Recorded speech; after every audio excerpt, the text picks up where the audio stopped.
Hello friends, good morning. आज हम लोग बात करेंगे SPL02 फॉर्म, जो कि 31 मार्च तक लास्ट डेट है। अगर आपने नहीं भरा है तो आप जल्दी भरिए, क्योंकि 31 मार्च के पहले आपको पेमेंट करना है। और इसके रिलेटेड 30 जून 2025 जो कि फाइलिंग का लास्ट डेट है, उसके पहले आपको फाइलिंग करना पड़ेगा। इस पहले इंश्योर कीजिए कि आपका जो पेमेंट है, जो भी डिमांड आया है, उसका जो टैक्स अमाउंट है वो आपने पेमेंट कर दिया है। इंटरेस्ट पेनल्टी आपका वेव हो जाएगा और आपको केवल पेमेंट ही करना है। तो आज हम लोग इस वीडियो में देखेंगे कि मतलब कैसे आप पेमेंट कर सकते हैं, कैसे फाइलिंग कर सकते हैं, उसका पूरा डिटेल प्रोसीजर इस वीडियो में आपको देखने मिलेगा। तो पहले आप क्या कीजिए, अपना लॉगिन आईडी पासवर्ड से अपना GST पोर्टल पर लॉगिन कर लीजिए। उसके बाद लॉगिन करने के बाद आप सर्विसेज में user services and my application में जाके क्रिएट न्यू एप्लीकेशन कीजिए। Apply for waiver scheme under section 128A application type रहेगा, ठीक है। उसके बाद से न्यू एप्लीकेशन क्रिएट कर दीजिए और आपका एक नया दो दिखेगा, दो ऑप्शन दिखेगा, SPL01 SPL02। तो आपको क्या करना है, SPL02 आपको सेलेक्ट करना है, क्योंकि SPL01 अभी तक एक्टिवेट नहीं हुआ है। तो आपको अभी SPL02 फाइल करना है। SPL01 होता है कि आपका कोई डिमांड नोटिस आया हुआ है, उसके पहले मतलब डिमांड ऑर्डर बनने के पहले कोई आप फाइल करना चाहते हैं या पेमेंट करना चाहते हैं, तो आपको SPL01 फाइल करना है। नहीं तो आपको SPL02 के साथ ही चलना है। उसके बाद आप एप्लीकेशन में SPL02 क्रिएट कर दीजिए। उसके बाद आगे बढ़ जाइए।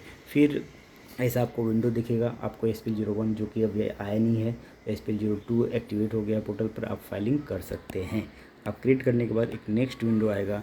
ये आपको पूछेगा application for waiver of interest और पेनल्टी और both under section 128(1)(b and 128(1)(c in the case of order. तो आपको ये सब ऑप्शन दिखेंगे। तो लेकिन आपका समझिए कि आपकी GST ऑर्डर जो आया है, अगर वो पोर्टल पर अपलोडेड है तो ही आपको फर्स्ट में ऑप्शन में यस सेलेक्ट करना है। अगर मैनुअली आया है, आपको फिजिकली घर पर आया है, तो आपको नो सेलेक्ट करना है।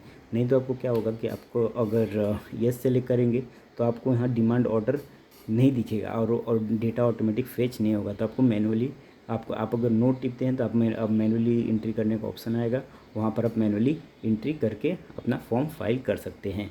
दूसरा ऑप्शन है कि अगर आपने कोई एप्लीकेशन फाइल किया था तो उसको विड्रॉ किया है क्या।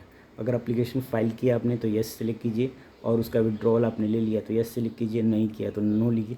लेकिन अगर आपने अपील फाइल किया था तो उसको विड्रॉल लेंगे तो ही आप आगे प्रोसीड कर पाएंगे, नहीं तो ये आगे नहीं जाने देंगे। अगर आपने कोई अपने अपील रिट पिटीशन फाइल किया है, SPIL सुप्रीम कोर्ट में कोई SPIL फाइल किया है, तो उसको भी आपको वापस लेना पड़ेगा।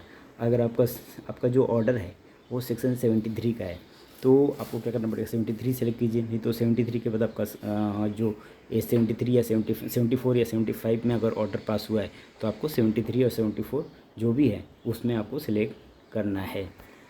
और इसमें अगर और एक ऑप्शन दिया है कि whether the demand order includes erroneous refund, कोई डिमांड ऑर्डर में इरनियस रिफंड का ऑप्शन है क्या। अगर यस है तो यस सेलेक्ट कीजिए, नहीं है तो नो सेलेक्ट कीजिए।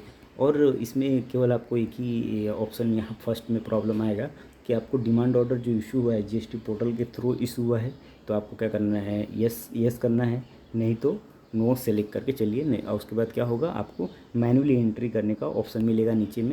नीचे में आप जाएंगे तो यहाँ पर जो मोबाइल नंबर ईमेल आईडी डाल दीजिए। उसके बाद से नेक्स्ट पेज पर आएंगे तो यहाँ पर देखिए ऑर्डर नंबर जो है, ऑर्डर नंबर में आपको मैनुअली एंट्री करने का देगा। अगर वहाँ पर आपने नो सेलेक्ट किया, अगर आपने यस सेलेक्ट किया तो वहाँ पर डिमांड ऑर्डर सेलेक्ट करने का आएगा, लेकिन जो डिमांड का जो डिटेल है वो ऑटोमेटिक फेचअप नहीं होगा। उसके लिए आपको मैनुअली एंट्री करना पड़ेगा। तो वहाँ पर आप जनरली नो सेलेक्ट कीजिए और आगे बढ़ जाइए। उसके बाद डिटेल फेचअप फिडअप कर दीजिए अपना। अगर आपका अलग अलग डिमांड है, अलग अलग ईयर का डिमांड है, तो आपको दूसरा SPL02 फिलअप करना पड़ेगा। जैसे ही आप अमाउंट डिमांड आएगा तो आपको ऐड करने का डिटेल का ऑप्शन आएगा। तो आप डिमांड ऑर्डर में उसका डिटेल फिलअप कर दीजिए और आगे बढ़ते जाइए। और जो भी फाइनेंशियल से रिलेटेड ये जो स्कीम है 17-18 टू 90-20 मतलब मार्च 20 तक आप इसमें फिलअप कर सकते हैं। 3 साल का जो भी इंटरेस्ट और पेनल्टी है आप वेव करा के चल सकते हैं।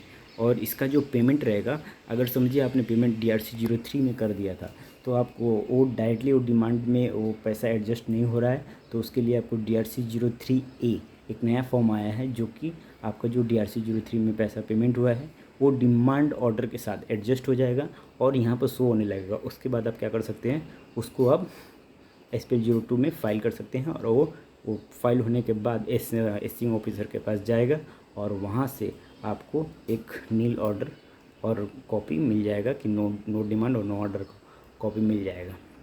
तो ये प्रोसेस 30 जून तक है। अगर आपने नहीं किया तो उसके पहले कर लीजिए। और आप मेरे चैनल पर नए हैं तो आप मेरे चैनल को लाइक कीजिए, सब्सक्राइब कीजिए और ज़्यादा से ज़्यादा इस वीडियो को शेयर कीजिए कि लोगों को ज़्यादा से ज़्यादा जानकारी मिले कि SPL02 क्या है और उन अपने इंटरेस्ट पेनल्टी माफ़ करा सकें।